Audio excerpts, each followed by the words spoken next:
Eto naman, episode natin na to, dito pa rin po sa Unbearable Channel. Thank you again. Nakaka-excite lang, di ba? Pag-usapan naman natin ang ating minamahal na napaka-poging Alden Richards. O, di ba? Ang ingay-ingay ng telepono ni Dondon. Nay Christy, hello! Alam ko, yan na nanonood si Nanay Christy sa atin na sabi niya, nalalaglag, lagyan mo ng blue tack. Ano yung ibig sabihin nun? Didikitan natin yung mga nalalaglag na. Kaya inilagay ko muna dito sa harap kasi hindi pa, yung pinagagawa ko pong special na lamesa na paglalagyan natin ng mga pinagmamalaki rin naman natin ilan sa mga pinaghirapan po natin sa industriya. Para naman yung mga ibang bashers ko dyan, bago mambash, diba, reviewin din muna nila yung body work ni Ambet Nabos. Charot! Yung maraming salamat po, ano. So sabi ko nga kanina, nung minsan naming sa napakaiksing oras na nakapanayam namin si Alden Richards nung press con or media con ng Sparkle World Tour. Ano, nabulol ako doon sa Sparkle World Tour kasi nga po dadayo uli sina Alden kasama niya sa pag-world tour sa iba't ibang bahagi ng Amerika. Meron silang Japan. May Italy ba sila? Hindi matandaan. Basta, yung mga kababayan natin abroad, yan. Ang aking kaibigan at kaklase sa koleyo sa UP Mascom na si Joseph Jerome Francia, na siya ngayong international, first vice president po siya ng GMA Network International, basta yung International Pinoy TV, etc. Na siya ang namumuno ng mga ganitong proyekto sa pakikipag-ugnayan sa iba't ibang mga ahensya at mga sponsor ng GMA7. So, this time, itong Sparkle World Tour ay tatakbo nga po sa ilang bahagi ng Amerika. May Canada pa din, yes, at Japan, na ang magkakasama-sama yan si Alden Richards, ang ating kumparing Isko Moreno, Yorme, na talagang this time daw ay sasayaw-sayaw pa. Pakita din niya yung kanyang dancing talent at pati na singing. And then si Ruru Madrid, si Bianca Umali, tama ba ako, no? And si Julian San Jose, River Cruz, si Betong ba? Si Betong ba yung komedyante? Tapos, andyan din si Bubay. Si Bubay. Tapos si yung Bagets na sa Abot Kamay ang Pangarap. Si Jillian Ward. Marami pa. Yun, sila yung mga lead na iikot, may group, kanya-kanya silang group. Pati si Ken Chan. Yes, si Ken Chan ang aming favorite.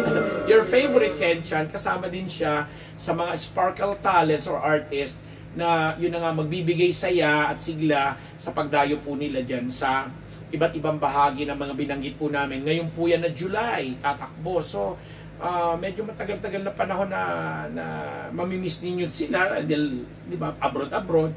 And sinamantala na nga ito, sasamantalahin na po ito ni Alden Richards.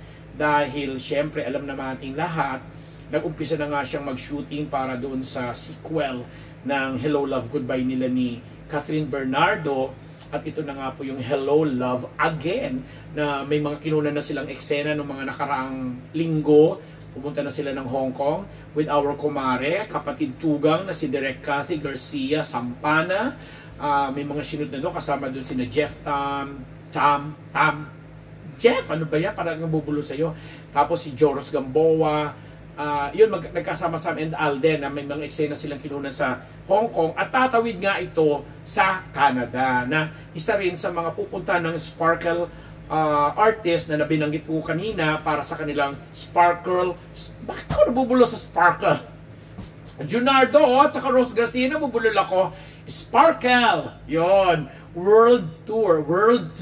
Parang pa naman ako nag-i-emote dito. Sparkle World Tour na pupuntahan po nila. At sabi ko nga si Segway. And after kong mahinga ng konting message of support itong si Alden for Ate V, natanong ko sa kanya. So, may balita kasi tayo na narinig na may mga lumalapit kay Alden, mga kapwa natin Pilipino, and mga kamag-anak niya na nandoon sa ibang bansa na parang iniengganyo siya na subukan na mag-invest abroad. particular nga dito sa Canada, na marami siyang mga kakilala at mga kamag-anak na Pinoy. And mukhang pinag-iisipan na ito, pinag-aaralan na ito, sabi ni Alden hindi pa naman sigurado, pero sabi niya why not, kung may magandang opportunity at pagkakatiwalaan, yun ang number 1 pagkakatiwalaan at magtitiwala ako, why not, yun ang sabi na ang saya kasi at his age nakikita mo na ang klase ng pagtingin niya sa future o paghahanda na gusto niyang gawin in the future, dahil syempre kung kumikita ka nga naman at hindi mo lang naman gustong ilagay sa bangko ang mga milyones mo, di ba? Although pag na-convert na into dollars, yung kakaunti na lang yun, di ba? But ang sabi ni Alden, kasi nga nabalitaan natin, ang tanong ko kasi din, balita ko may mga gusto mo gawing or gusto mo mag-invest abroad dahil may mga kaibigan at kamag-anak ka na in-encourage ka. Sabi naman niya, pinag-aaralan pa nila ng kanyang daddy, ng kanyang tatay, at ng mga ibang kanegosyo din niya dito sa Philippines. Pero sabi niya kung maganda naman ang project, sa tingin nila ay maraming mabibinipisyuhan na ng mga matutulungan ng mga kapwa nating Pilipinong magkatrabaho doon. Plus, yung tiwala na mabubuo among them is solid. Bakit daw hindi? Yun, nasabi ko ng ganun in few words. Pero, yes, makikita mo sa ganung klase ni Alden na napaka mabait, marespeto. And in fact, alam mo, ito kwento ko lang po sa inyo hindi sa sa kanya, kasi ang daming beses ko naman ito napatunayan, pero this time hindi talaga siya nagbabago parang si Ding Dong Dantes, hindi pinagbago ng panahon. Alam mo, unahin ko na si Ding Dong kasi nabanggit yung pangalan niya. Alam mo ba si Papa Dong, wala pa si Marian, hindi pa niya asawa. This was in mga early 90s or dancer pa siya that time.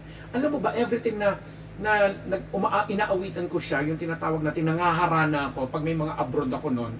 Pag pumupunta akong abroad, Amerika, kung sa Mapanig, at humingi ako nangaharana ako ng baon, alam mo yung mga ganon, siya pa mismo ang nagdideposito. Siya pa mismo ang konting ambag ko. Mr. Nabos ang tawag sa akin, Mr. Nabos, pasensya ka na dyan, mga ganon. At doon na-develop ang kaya lang siyempre nung naging aktibo na siya sa showbiz, na talaga naman nasusubaybayan ko pa rin naman, at ako rin naman ay naging busy sa iba pang asignatura, hindi lang ng showbiz, kasi po, nasa sports din po ako, nasa mundo rin po ako ng gobyerno, at marami pang iba, at magsasaka din po ako. So, sa mga ganung relasyon namin umikot.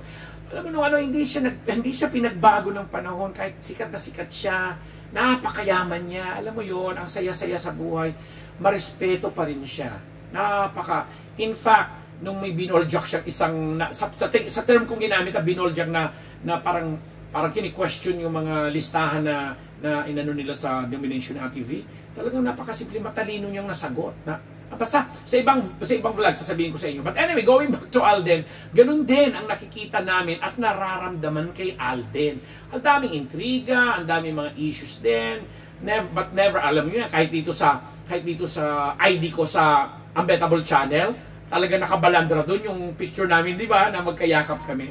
So, alam mo nung nagmamadali siya, at alam mo naman minsan OA yung mga nag-handle sa kanya, talagang nilapitan pa ako, binalikan. Sabi, Kuya, Sir Ambet, tama ba yung sinabi ko tungkol kay Ate V? Tama naman po yung ginawa natin, ganyan. Sabi ko, good na yun, okay na yun. Ganun siya. Dino-double check niya, inaano niya. At saka talagang kahit nagpipicturan, eto pa, ako mismo nandun sina kapatid na Lars Santiago at karamihan ng mga inimbitang taga-media, mga vloggers. Pero ako, right after sa stage na pababa na to sina Alden, palibas sa trabaho ko, lapit ako. Sabi ko, Alden, pwede mo pagkatapos ng pictorial nyo dyan, unahin mo na ako, sandali lang, mga wala pang 1 minute, kailangan ko lang na message of support mo for ATV, for the national artist. Ay, yes Kuya Bet, dyan ka lang, wait lang. At kakala nyo, nakalimutan niya, never. Kasi immediately after ng pictorial, talagang meresing hinihila na siya nung kanyang handler na babae at yung iba pang, dahil may lakad na nga sila after ng press con, hindi na siya mai-interview ng mga ibang kasamaan sa media, nilapitan po ang inyong lingkod, ang napakagandang unbearable lumapit para sabihin, sige, gawin na natin, okay na ba dito, ganyan-ganyan. Ganun pa siya. Tapos, walang nagawa yung handler, walang nagawa yung PA, kung sino man na naghihila sa kanya para sakay na siya sa sakyan.